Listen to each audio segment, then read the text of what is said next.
I reach under the strings and flatten out the masking tape. I've got a bunch of different radiuses for different radius fingerboards.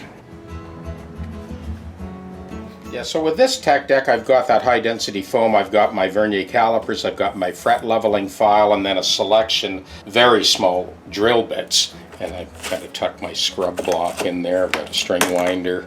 Basically, all these tools are ready to snap up and go on a moment's notice because every second counts.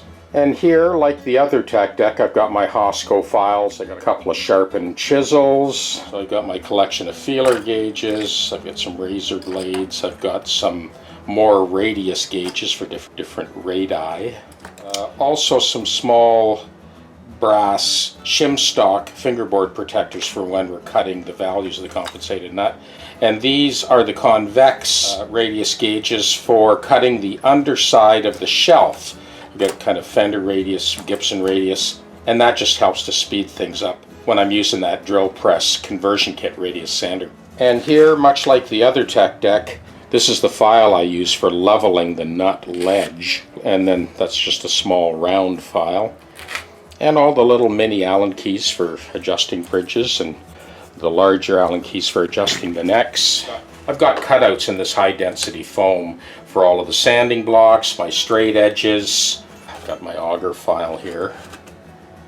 And these files that I basically grind off the edge so there's teeth on the face only. I use those also during the compensated nut process. So at this point, I rake that inner edge to make sure it's nice and crisp. I also just touch up that inside. Let's see what we got. So when I set that on the joiner table, you see this space in the center? Watch when I push down. The clamping pressure is just enough to get that bridge to flex down for intimate contact to the soundboard all the way across. So by creating that extremely shallow spherical radius, when we put the glue on there, we'll essentially have a super shallow suction cup full of glue. I've never had one of these bridges come off.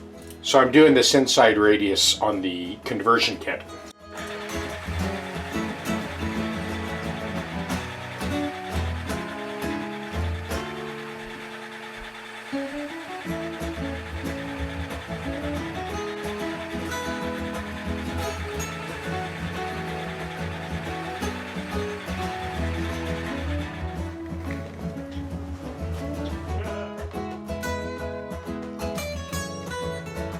So this is why we make the template about half the thickness of the actual spline, because it allows me to check along the floor of that dado after I've made my cut to make sure we've got 100% contact end to end.